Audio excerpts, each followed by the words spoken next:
we are part of the nation building, and this is where we are here. And it's not the first time of us coming here.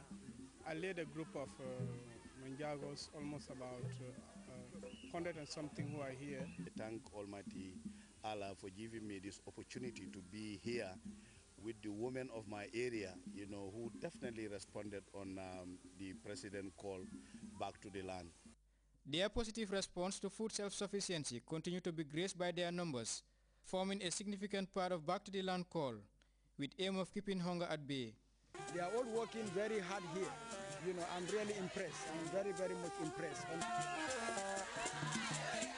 Babakar Kamara, GRTS. Now, boats plying the Banjul-Barra sea route play an indispensable role in minimizing the heavy burden shouldered by the Gambia Ferry Service in meeting the demand of thousands of people and fleets of vehicles crossing the river every day. Louis Mendy visited the Banjul terminal and spoke to the boat service providers, passengers as well as naval officers. The Banjul-Barra Ferry Terminal is the country's busiest port with thousands of people and fleets of vehicles on the move every day.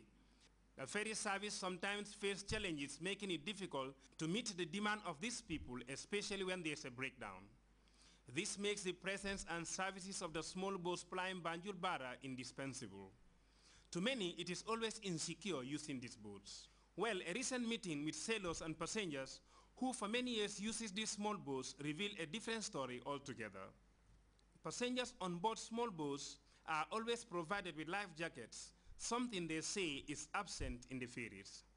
Boats, they say, are faster too. They bemoan that our ferries are old and needed to be replaced. Modu Diba owns this boat. It is one of the 48 boats that ply the Banjul-Barra sea route daily. For 20 years he is on this job. He told GRTS that all passengers on board this boat and others are always provided with life jackets. Aside, boat owners are monitored to make sure boats are not overloaded. Consistent checks are also done on boat engines to make sure they are in good shape, and extra fuel in place for emergency. Naval and joint officers stationed on the ground are responsible for the scrutiny. My basically job here is to control life jackets and the overloading of the boat, and to check the boat and the engine of the boat to make sure that the engine is in good order, and the fuel too. Number one problem is life jackets. If you talk to these passengers to put on life jackets, some of them they refuse. Some of them they put on life jacket. If they go deep sea, they remove life jackets, which you know that is a problem here. Despite the availability of life jackets, sailors and security officers say passengers are sometimes unnecessarily difficult. About this life jackets, sometimes you told them put on a life jacket, some of them, but they refuse. They don't know. They don't know the reason of the life jackets. But they sometimes it will be very hard. It will be very hard to make them understand what you are and what you are doing. The police, with the dual role of protecting life and property, have a word of caution for users of the boats. The use of boats to cross to Barra and from Barra to Banjul has become indispensable. But we must be conscious of one fact, that is we must be aware of the fact that the waters are very dangerous, and so we have to do everything possible to make sure that we are protected. And then the life jackets that are issued out for wearing are supposed to avert any kind of dangers in case there is any problems. So people should wear them at all times. I know sometimes because of the heat now and for other reasons, people tend to, want not to wear them, but then they should not take that as an excuse. After all, the journey is not supposed to last more than an hour. So wearing the jackets are very, very important. We cannot follow them across the water and back. But then the lives they save may be their own. To many travelers, ferry provide a cheap, reliable and safer means of reaching their destinations. For other users of boats, getting to one's home or business center in a relatively short period of time is the motivation. Whatever the underlying issue here, is a matter of choice. Louis Mendy, GRTS. Well, I tried the boat before. I'm not sure I want to do it again. Well, time now to take our first break. When we come back, we'll take a look at the international news. Stay tuned in.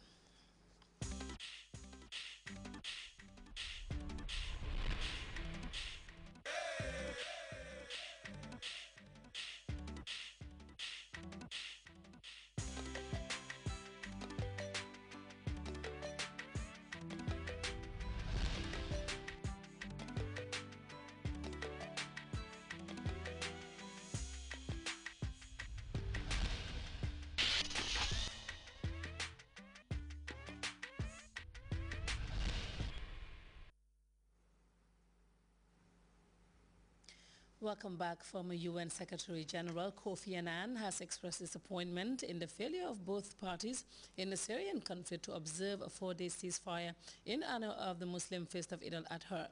Annan's remark follows the bombing of Jalamana, a town outside Damascus, where 11 people were killed. As we hear in this report, the Syrian envoy Lakhdar Brahimi has vowed to continue his mediation effort to help the country regain peace. A Christian and Jewish suburb of Damascus, Jalamana, seen as supporting President Assad, a bomb went off on Monday. Building facades were completely destroyed. A car filled with explosives blew up in front of a bakery. According to state television, 11 people were killed. Here there are women and children. What did they do wrong? This is not a military zone. This is a residential district, 100%, with people who work in stores and businesses. This attack makes no sense.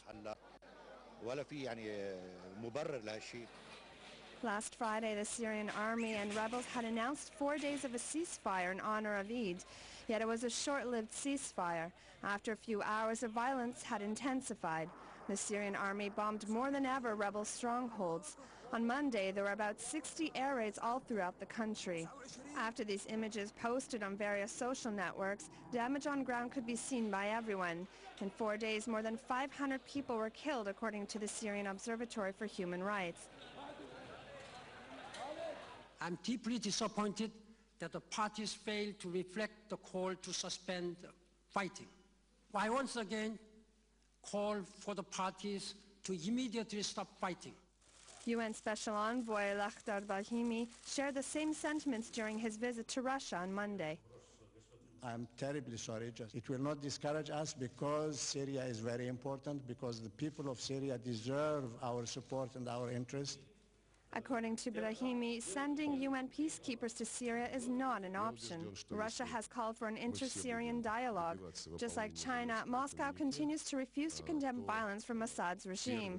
From a diplomatic point of view, Syria has reached a dead end. U.S. Secretary of State Hillary Clinton was in Algeria, where she held talks with President Abdelaziz Bouteflika on the crisis in Mali. Algeria is one country that is not keen on military intervention in northern Mali, where Islamists hold away. We have details in this CFI report. During Hillary Clinton's one-day visit to Algeria on Monday, very little came out of her meeting with President Bouteflika. Although officially this visit did not have a set agenda, the U.S. Secretary of State did discuss the possibility of Algeria supporting an intervention plan in Mali. The region and beyond. And we have agreed to continue with in-depth expert discussions to work together bilaterally and with the region, along with the United Nations and the African Union and ECOWAS, to determine the most effective approaches that we should be taking. Algerian authorities, however, did not comment on this meeting. Longtime opposed to any interventions, Algeria has begun to budge a little on its position.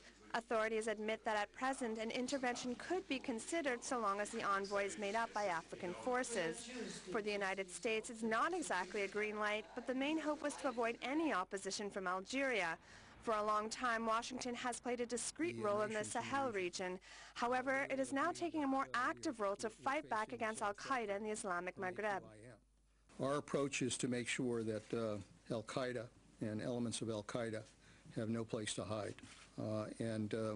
We've gone after al-Qaeda wherever they are, whether it's in the Fatah, whether it's in Yemen, whether it's in Somalia, and whether they're in North Africa. A new meeting will be held in a few days to plan the ECOWAS intervention. Since March, Mali has essentially been cut into two. All that is left now is to set a date for the intervention. Although France is hoping for a quick response, both Algiers and Washington want to take their time.